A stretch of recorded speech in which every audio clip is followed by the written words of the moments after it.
Khamzat Chimaev couldn't buy his way into a title fight if he tried. Dricus du Plessis doesn't want to fight him. I doubt Leon Edwards wants to fight him, even if he wants to make weight at 170. And Alex Pereira at light heavyweight, that's doubtful. But if you're Khamzat Chimaev, you'll take any of those 3 fights. So what's the problem? What's the problem? Broadcasting live from an undisclosed location. This is the Community MMA with your host, Chris Cross. Yes! Yes! Let's go, baby! Dana White privilege. Let's go, baby! Baby! Baby!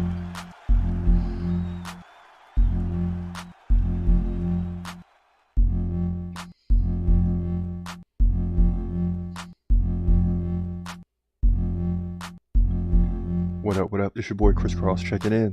This is the Community MMA, aka the TCMMA podcast. And that's right. You've all heard the news now. I mean, you already know what happened. Dricus du Plessis won the title. And to us, it really didn't matter. We predicted du Plessis to win the fight. Right? And we're glad that our prediction came right. A little sad for Sean Strickland. Right? Because it's a, kind of a controversial decision. I agreed with it, but it could have went either way. That's the bottom line. But it didn't really matter who wins because we believe Khamzat is the future champ anyway. It's just a matter of how long the UFC wants to keep him waiting. I mean, how long do they want to keep this guy waiting? He's on the shelf for no reason. But at the end of the day, we have a champion, ladies and gentlemen. We have a champion. Because we know Dricus du Plessis defeated Strickland at UFC 297. It was a split decision. 2 judges versus 1, 48-47 on all 3, a perfect split decision. And when it's like that, it's hard, even harder for it to be controversial, right? Because all 3 judges were 3-2 one way or the other. So it lets you know this was a tough fight to score. So we're going back into Khamzat in a minute, but let's wrap this thing up so we can get past it because it was wild on Saturday night. This is what it sounded like. If I had to make a prediction for how this is going to go, I'm going to say Sean Strickland's going to win the decision.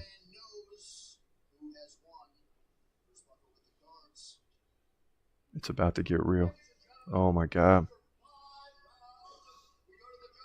Oh my God.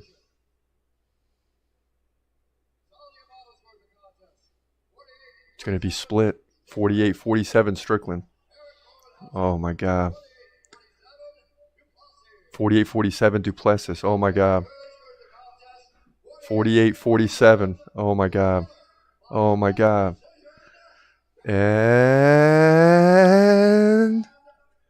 no! Let's go! Let's go! Yes! Yes! Dricus just stole the belt, baby. Dricus just stole the belt. What'd I tell y'all, man? We'll take the 6-6 night with the 2-0 in the main event on the year. Let's go. Wow. Wow. Dricus du Plessis steals the belt with a split decision. And just that drama for those last 5 seconds might have made the whole night worth it. I don't know. But Dricus stole the belt. He's 21-2. And he says, hey, I'm not fighting Khamzat. So forget about it. We'll talk about that next week. But for right now, Dricus du Plessis is pumped. He stole the belt. And Sean Strickland has fallen. Yeah, man, I'm just getting chills watching that again. I mean, it was crazy. You got to be happy for Dricus. And you saw how I went right into Khamzat. Okay, it let you know it was on my mind immediately. It was on my mind before the fight. Like, can we just get past this? Can we get this over with? Please? Can we get this over with? Let's just get this fight, Strickland versus du Plessis, over with. So we can get back to the real topic of conversation, and that's Khamzat. And that's why immediately when this fight ended, Khamzat started doing interviews and just going off the rails. blaming Dana White in so many words. He said they, so I'm thinking he's probably talking about Matchmakers.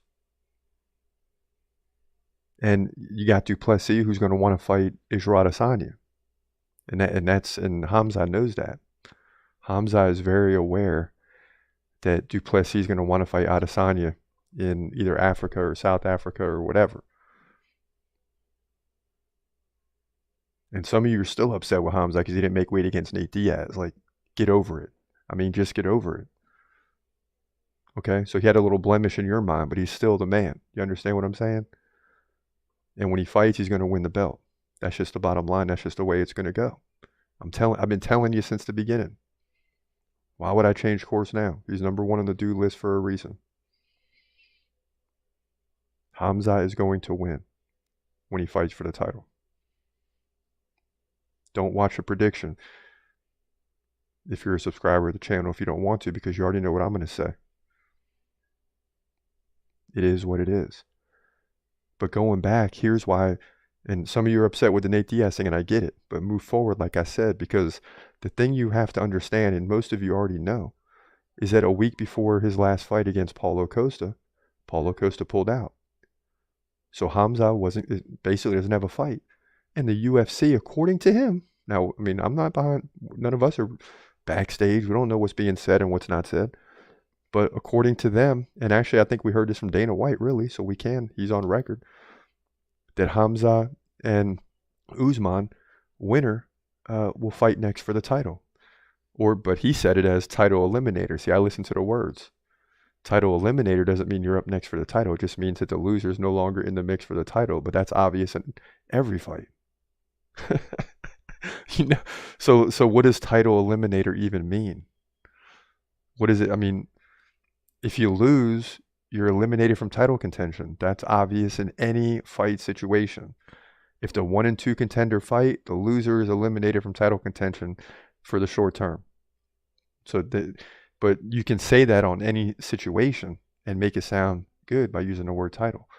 But, Khamzat's taking it as he was promised a title fight.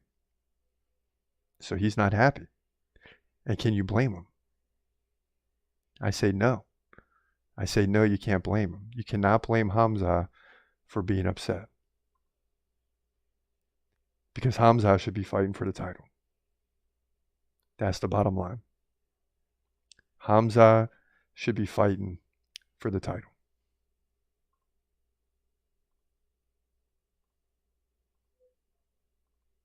And the big question for Khamzat is, was he actually promised a title fight? Was Khamzat promised a title shot? We don't know. Dana White was saying title eliminator. Khamzat saying he was promised a title fight or title shot. Maybe Dana White said that. I don't remember. But I know he did say title eliminator, and I think about that, and I don't understand what that even means, because that could pertain to any fight. So you have all these mixing of words, and you don't know who to believe. You know what I mean? You don't know who to believe in this situation. Whoa! I mean, it's crazy. And it's like this, when guys say they got fights set up, McGregor's announced he's fighting Poirier, and there's still no date set. So you have these things going on all the time. You have these things going on all the time, and you don't know who to believe. Dana White or the fighters. Chaos. And they all have access to media to get their word out, and they're all saying the opposite things sometimes. So someone's not telling the truth. Someone is not telling the truth. Chaos. 99% of the time, I tend to believe Dana White. Dana White privilege. I just do. I tend to believe Dana White 99% of the time. Dana White privilege. But when it comes to Khamzat, and I think that just lets me know from the outside in how much I like Khamzat and want him to fight for the title, I don't always believe Dana White, because I know Khamzat is hungry to fight for the title. He's not scared at all. He was ready day one, and he's certainly ready now. And you see what's happened during his career. He was a welterweight, making weight, no problem. And now he's getting older. He's a middleweight. That's why he missed weight against Nate Diaz. It was a breaking point. Okay. And it just wasn't going to happen. He struggled with Gilbert Burns trying to get back down there. And it's just, he's a middleweight now. So his short-term time frame to fight for the welterweight, then move up to the middleweight and win that and get the light heavyweight has been taken from him. So now it's probably going to have to be middleweight, light heavyweight, and heavyweight one day. And that doesn't look too certain. Heavyweight's a lot tougher. It'd have to be a perfect scenario like right now for Alex Pereira. If he could fight Tom Aspinall and then John Jones retires or something. You know, that's the type of avenue that Khamzat is going to need. And now it's going to be terrible because he's just going to be following Pereira, who has come in just 7 UFC fights, has like 3 title fights in the first 7 fights. I mean, so it's just, you know, it's ridiculous, man. You know, and no one can say anything to me about it because he hasn't fought for the title yet. Now, if he fights for the title and loses, okay. You got, you know, you can make some noise. But until that happens, there's not much you can say. I mean, there's just not much you can say. That's the bottom line. Because Khamzat said so. So as we move forward, you know, you had again, I can't stress it enough, just a wild weekend of fighting with Rockwell Pennington winning the women's bantamweight title. You had Neil Magny getting a big win late in the fight. You had Movsar Evloev remaining undefeated on a controversial decision to stop the fight with 90 seconds left. I ended up going back and listening to the JRE, the podcast, or basically Fight Companion. And, you know, they were saying the same things. And I really, that's a part that I wanted to hear because I was upset with the stoppage at the time because I thought his hand was off the ground and the knees were legal. But it turns out that they stopped the fight. And then Arnold Allen loses the fight when he had a lot of momentum up to that point and have Movsar a little hurt. And anything could have happened. So that's kind of the way the main card shook out. You also had Chris Curtis beating Marc-Andre Barriault. A lot of decisions. I mean, just a lot. I mean, it was a long main card, man. Basically as long as you can go. I mean, the Neil Magny fight ended with 15 seconds left. You basically almost had 5 decisions. So it was one of those nights. But getting back to Rockwell Pennington, now being the women's bantamweight champion, you have some things that are starting to move now. You have people are reporting Amanda Nunes might be coming back. Of course, people are going to say that when people retire for a while. But maybe she's coming back. Maybe she's not. Who knows? But that seems like it's definitely in play. And then you had a huge announcement. I woke up this morning, drinking my coffee, getting ready for work. On the move because I'm out the door early. And I see Holly Holm's going to be fighting Kayla Harrison. You heard that right. Kayla Harrison. Hopefully I got that name right. Right? They signed her. And she's 16-1, if I'm not mistaken. I actually should have looked all this stuff up before the show, but I didn't. I'm just being honest.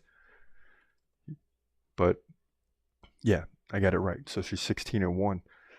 6 KOs, 6 submissions. So that's, you know, she can get opponents stuck on the ground and hold them there. But guess what? Looking at Holly Holm's stats, she hasn't been taken down multiple times in a fight since 2016. So if Kayla Harrison can come in here and take down Holly Holm twice or 3 times, you know, or more, she can win this fight. But it's going to be interesting. And we haven't done our homework enough, right? We'll do that as we're doing the prediction. When I do the stats and takedown defense and significant strikes and, you know, takedowns per fight and things of that nature, you know, then I'll really be able to make a decision. It's going to be a little harder because we don't have any UFC stats on Harrison. We just have hype, and you just never know how it's going to play out until they get there.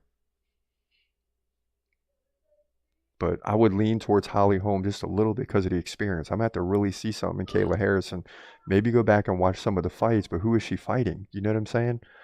So, and she gets these opponents on the ground, and by the time it's a TKO, she's almost dead tired herself. So I just don't know that she's going to get in there with Holly Holm and just be able to definitely not dominate Holly Holm. I would be shocked. But I would also not be surprised if Holly Holm actually pulled out the fight and got the dub. That's just the bottom line. That's just the bottom line.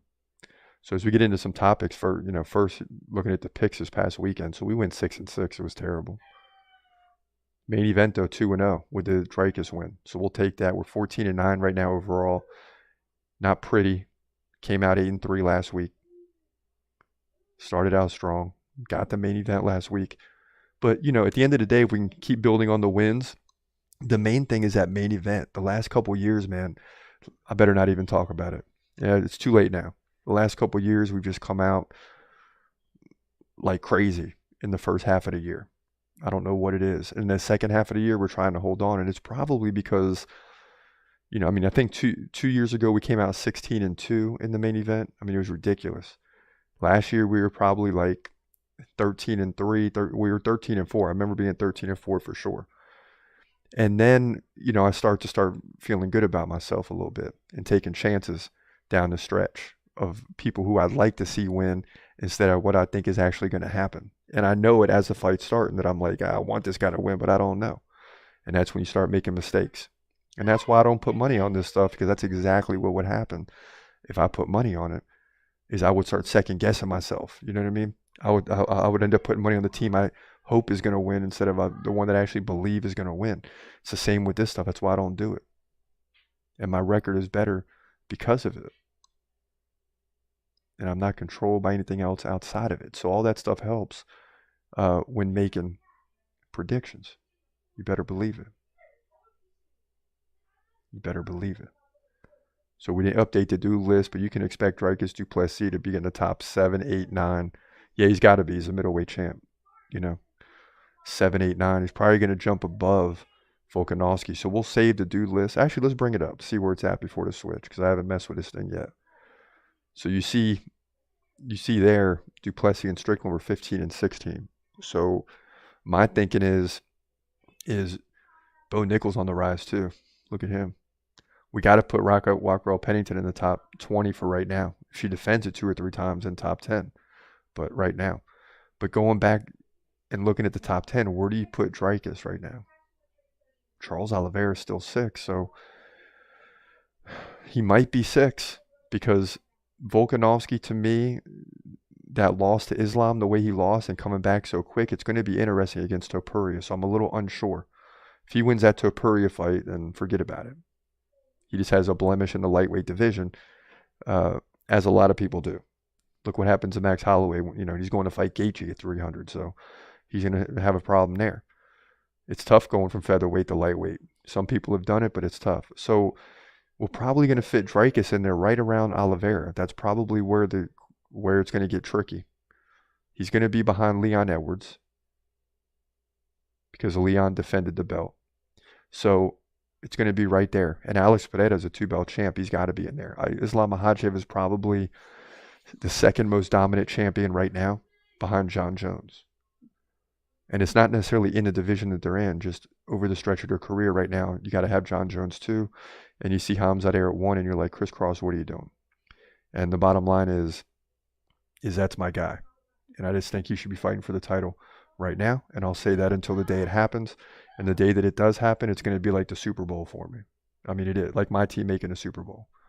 Like, I want Khamzat to fight for the title. And I think it's a crying shame that they made him wait, make him wait longer and longer. It's like the UFC's got to do something now. It's time to get the thing done. Get this man into a title fight. So as we jump into the Q&A, we had a lot of people weighing in this week, man. And it's just random right now. I don't even look at this stuff and put them in order. We just go through it. So you have abstract extremists saying just because you can make a podcast doesn't mean you should. Dang. That's a heck of a way to start out the Q&A. That's a heck of a way. Oh, shoot. See, maybe we should screen these a little bit and at least pick the order so I can get on a roll before I read that one first, Mr. Producer. Maybe you can work on that after the show today. That's not the best one to start on, but you know what? I feel you, though. Listen, I've been doing this for a long time. And I do it because I love the UFC. Not that I got anything to explain to you, but I'll give you a little explanation. Waza Banzook says Khamzat takes winner of DDP/Izzy. But we're not trying to wait that long, Banzook. So now we had to wait for the lead up to Strickland. Now we got to wait for the lead up to Izzy, which is going to be 3 or 4 months before they, 2 or 3 months before they even announce that. Then another 4 to 5 months before the fight happens. So now you're talking about Khamzat in 2025. No, man. Khamzat is right. This is what I said. You get on there and you start barking right now. And the word is Adesanya is not going to be ready in time. So they're going to have to push that fight back anyway. Like, they're going to have to push that fight back anyway. So the bottom line is, you know, the time is now. And if it's not DDP, let him fight someone else so that we can, then if he loses, then we can say, okay, he's had his shot. Now he's got to take the regular path. But he hasn't been given the regular path, right, essentially because nobody wants to fight him. That's why we sound the way we do about this guy. Bro, Khamzat hasn't even fought a middleweight. He did in Mearshart, who's better than people realize because he was like 4-1 after the Khamzat loss in 17 seconds. But he has beat a middleweight, just not anyone that we consider to be top notch. Bernie Reyes says, we all know Sean won. Significant strikes. He defended takedowns. When dropped, he wrestled back up. I don't know, is what he's saying. And I understand. When you look at the stats, and you know me, I want a point system. And in a point system, Strickland wins that fight. Because he led in all the stats. There's no way he couldn't. You know? It's like a football team winning the game or a basketball team winning the game. And then at the end, you have 3 judges get together and give a split decision the other way.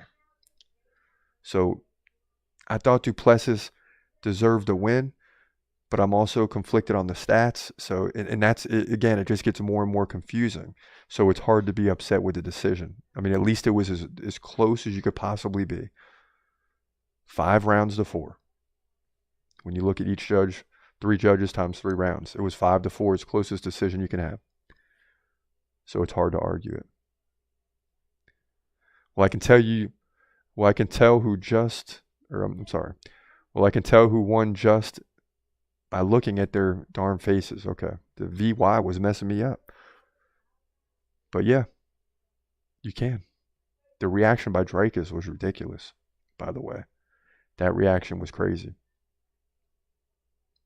On Sean Strickland, he was robbed, says one person. Mikey won. Also says he was robbed. No, he didn't get robbed. He lost, says Try Robert, looks like. At Rich says, I saw the stats and questioned it as well. Yeah, I mean, listen, you can look at the stats and definitely question it. Then you watch the fight and you're like, I don't know. But early on, Sean was doing it, and then Dreykus was coming back. So it's hard to say. Momania, the takedowns were the difference. Yeah. Another one says, Savage says, well, they are in Canada. Just saying. I don't even know what that has to do with anything. I did see that one before putting these together. You know, I don't know. At Tyrion says, how come you are so glad? The middleweight belt in DDP's hand means it's over for Khamzat. Now, UFC will prioritize that storyline first Adesanya. Important example. Best African. That stuff. Yeah, so, I mean, yeah. Yeah, I think Khamzat's in a very rough spot right now. Because I think you're right. And the thing is this is why Khamzat is unraveling. He's starting to get upset. Because at first, waiting around for the right fight and getting in line for a title was the right thing to do. But now he's starting to look and say, hey, like, I'm getting older every year. Okay, you're wasting my prime. Like, we got to get this thing going. Like, what's going on here? And the UFC don't seem to be in any rush. There's always, what's the next big money fight? And for some reason, they don't view Khamzat as the money fight. It's going to be the fans that are going to have to come back. See, all you that left because he missed weight against Nate Diaz, y'all got to come back. Y'all got to come back. Because when you guys come back, then it's going to happen. And he really fast says, I want to see a rematch. I don't think any of us do. Because you got Khamzat, you got Adesanya, you got too many guys. Strickland's going to have to come and beat 2 or 3 people. I'm telling you. It's just unfortunate because some champions get treated different than others. But that's just what's going to have to happen for Sean Strickland. He'll probably be at a UFC pay-per-view event in the second or third fight, or he'll headline a UFC fight night. We'll see. Khamzat deserves next shot at title.